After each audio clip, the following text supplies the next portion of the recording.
साथियों नमस्कार। स्वागत है आप सभी का आपके अपने चैनल आर्यम स्टडी 24/7 में। साथियों हम लोग आज घटना चक्र पूर्वावलोकन के अंतर्गत ये राज्य व्यवस्था एवं शासन के बारे में पढ़ रहे हैं, जिसका आज का हमारा टॉपिक है उपराष्ट्रपति। तो इस वीडियो में उपराष्ट्रपति से संबंधित कुछ महत्वपूर्ण प्रश्नों की चर्चा करेंगे। आप सभी जो है हमारे साथ बने रहें और देखिए सीधा सीधा प्रश्नों पर ही चलते हैं। जो महत्वपूर्ण प्रश्न हैं सिर्फ उन्हीं को हम जो है इस वीडियो में सम्मिलित करेंगे। तो चलिए सीधा प्रश्नों पर पहुंचते हैं बिना देरी के। तो चलिए पहला प्रश्न आपकी स्क्रीन पर दिख रहा होगा। भारत के उपराष्ट्रपति का निर्वाचन एक निर्वाचक गण द्वारा किया जाता है जिसके सदस्य होते हैं। तो चार ऑप्शंस आपके सामने दिख रहे हैं, कौन सा सही होगा आप लोग बताएं। तो पहला ऑप्शन और दूसरा आपका बी और सी डी, ठीक है। चार ऑप्शन में से एक सही है। तो देखिए सीधा सीधा आंसर की अगर हम बात करें तो ऑप्शन नंबर बी आपका राइट आंसर होगा। संसद के दोनों सदनों के सभी सदस्यों के द्वारा जो है उपराष्ट्रपति का चुनाव किया जाता है। यहाँ पर बताया गया कि संविधान के अनुच्छेद 66(1) के तहत उपराष्ट्रपति का निर्वाचन संसद के दोनों सदनों के सदस्यों से मिलकर बनने वाले निर्वाचक गण के सदस्यों द्वारा आनुपातिक प्रतिनिधित्व पद्धति के अनुसार एकल संक्रमणीय मत द्वारा किया जाता है। बात आपके समझ में आ गई होगी। अगला जो प्रश्न है, भारत के उपराष्ट्रपति निर्वाचित होते हैं, ये फिर से वही चीज़ है, तो आपको इसका आंसर पता होगा। वही चीज़ पूछी गई है इसमें, तो आपका आंसर सी हो जाएगा। संसद के दोनों सदनों के सदस्यों के द्वारा जो है उपराष्ट्रपति का निर्वाचन होता है। अगला प्रश्न है, भारत के उपराष्ट्रपति का चुनाव किस तरह का होता है? तो चलिए बताइए। तो यहाँ पर आपका आंसर हो जाएगा ऑप्शन नंबर डी, लोकसभा और राज्यसभा के सांसदों द्वारा सीधे जो है चुनाव से। ऑप्शन डी आपका यहाँ पर राइट आंसर हो जाता है। निम्नलिखित में से कौन भारत के उपराष्ट्रपति का निर्वाचन करता है? तो चलिए लोकसभा ये जो पॉइंट दिए गए ना आपके, इनकी बात कर रहा हूँ। ये जो 4 पॉइंट दिए इनमें से कौन कौन से पॉइंट सही है? लोकसभा के सदस्य, दूसरा है आपका राज्यसभा के सदस्य, तीसरा आपका है विधानसभाओं के सदस्य और विधान परिषदों के सदस्य। तो कौन कौन सा इसमें से सही होगा? तो यहाँ पर आपका ऑप्शन ए सही हो जाएगा। 1 और 2 आपके सही हैं। लोकसभा और राज्यसभा के सदस्यों के द्वारा जो है उपराष्ट्रपति का चुनाव होता है। अगले प्रश्न पर चलते हैं। चलिए इसमें भी आपको बताना है कि निम्नलिखित कथनों पर विचार कीजिए, इन कथनों में से कौन सा एक सही है वो आपको बताना है। 2 कथन दिए गए ना, पहला है राष्ट्रपति की तरह उपराष्ट्रपति का चुनाव भी अप्रत्यक्ष होता है, और दूसरा है राज्यों की विधायिकाओं के सदस्य दोनों के चुनाव में महत्वपूर्ण भूमिका निभाते हैं। तो कौन सा आपका सही है इसमें? तो इसका आंसर हो जाएगा ऑप्शन ए। केवल एक जो कहा गया है पहले में वो बिल्कुल सही है। राष्ट्रपति की तरह जो है उपराष्ट्रपति का भी चुनाव अप्रत्यक्ष रूप से होता है। अगला देखिए कारण और कथन दिया गया है, इसमें आपको बताना है। तो पहले में कथन है, कोई व्यक्ति उपराष्ट्रपति निर्वाचित होने का पात्र तभी होगा जब वह राज्यसभा का सदस्य होने के लिए अर्हित हो। और कारण दिया गया है, उपराष्ट्रपति राज्यसभा का पदेन सभापति होता है। तो कौन सा सही है? तो देखते हैं इनमें से कौन सा सही हो जाएगा। आपके ये 4 ऑप्शन दिए गए हैं ए बी सी डी। तो आंसर की अगर हम बात करें तो आपका हो जाएगा ऑप्शन ए। तो दोनों ए और आर सही हैं। आर जो है ए की सही जो है व्याख्या कर रहा है, यानी कि सही स्पष्टीकरण कर रहा है। तो ऑप्शन ए आपका यहाँ पर राइट आंसर होता है। राज्यसभा का सभापति कौन होता है? तो राज्यसभा का जो सभापति है वो होगा आपका, याद रखेंगे ऑप्शन नंबर बी, उपराष्ट्रपति, जो कि राज्यसभा का सभापति होता है। अगला है, राज्यसभा का पदेन अध्यक्ष कौन होता है? तो यहाँ पर भी आपका आंसर हो जाएगा ऑप्शन बी, उपराष्ट्रपति। आगे चलते हैं। कौन सा कथन असत्य है? यहाँ पर आपको असत्य बताना है, ठीक है। तो असत्य, डायरेक्टली आंसर पर पहुँचते हैं, क्या हो जाएगा आपका?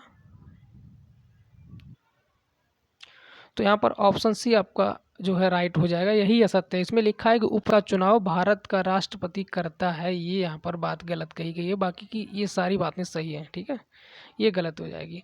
तो राष्ट्रपति पद के लिए प्रत्याशी की आयु कम से कम 35 वर्ष होनी चाहिए, बात सही है। ठीक है। उपराष्ट्रपति राज्यसभा का सभापति बनता है, ये भी बात सही है। भारत के प्रथम राष्ट्रपति डॉक्टर राजेंद्र प्रसाद थे, ये भी बात सही है। और जो सी ऑप्शन है वो आपका हो जाएगा गलत, यानी वही पूछा गया है हमसे। ठीक है। अगला है उपराष्ट्रपति से संबंधित निम्न कथनों में से कौन से सही नहीं हैं। तो देखिए ये 4 कथन दिए गए हैं, 4 कथन में से कौन सा सही नहीं, यानी असत्य कौन सा है, गलत कौन सा है, वो आपको बताना है। पर अगर हम गलत की बात करें तो गलत आपका देखिए पढ़िए यहाँ पर, उपराष्ट्रपति बनने के लिए व्यक्ति के पास जनता के सदन के सदस्य निर्वाचित होने की योग्यता है। पहले तो यही गलत हो गया।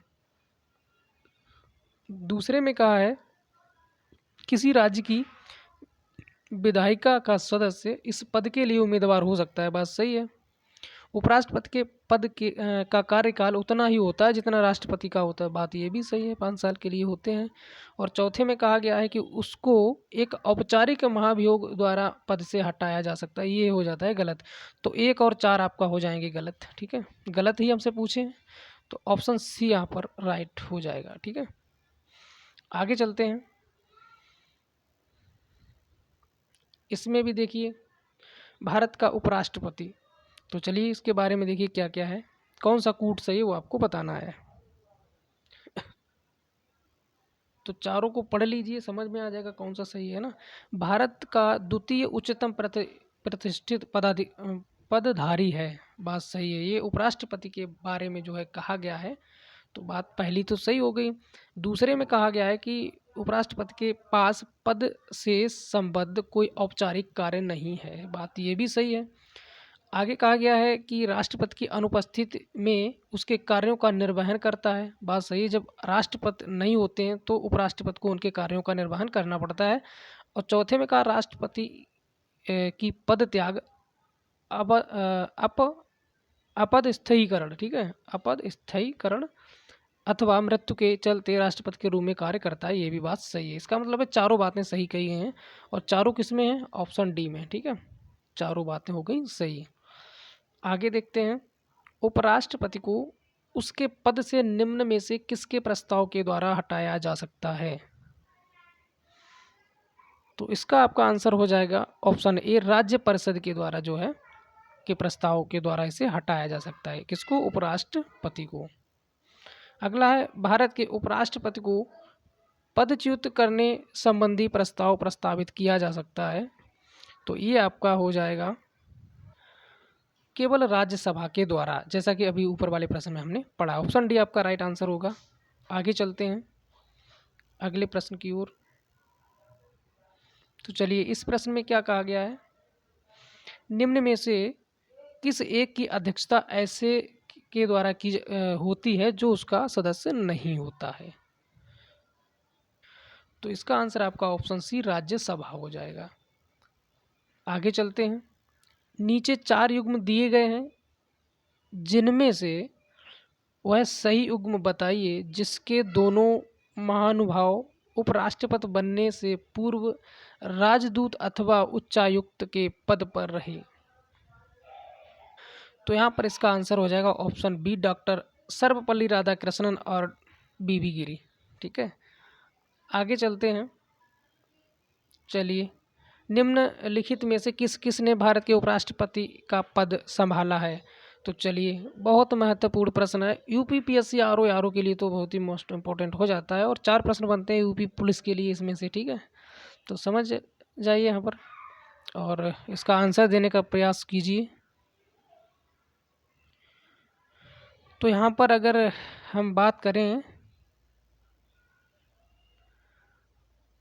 पहले में मोहम्मद हिदायतुल्लाह की अगर बात करें तो ये जो है उपराष्ट्रपति पद के जो है उपराष्ट्रपति जो है रह चुके हैं।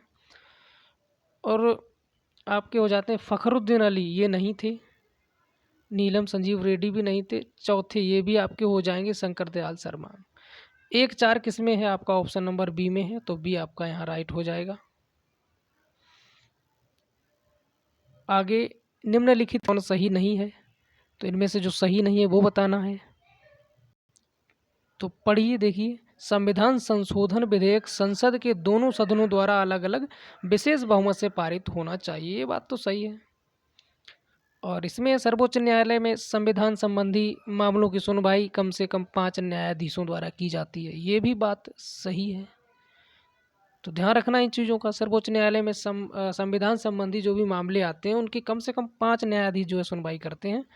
बात हो जाती है सही। आगे चलते हैं। 2 बातें और हैं। प्रेस की स्वतंत्रता मूलाधिकार वाक स्वातंत्र्य और स्वतंत्र में सम्मिलित है। ये भी बात सही है, लेकिन इसमें कहा गया है कि जाकिर हुसैन भारत के प्रथम उपराष्ट्रपति थे। यहाँ पर ये बात हो जाती है गलत। तो ऑप्शन डी यहाँ पर आपका राइट आंसर होगा।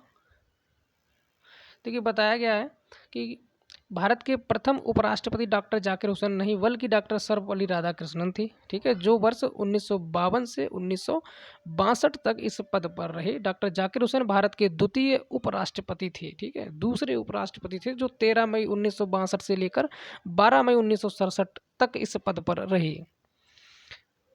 आज का महत्वपूर्ण प्रश्न है तो क्या है ये 18वां प्रश्न। मोहम्मद हामिद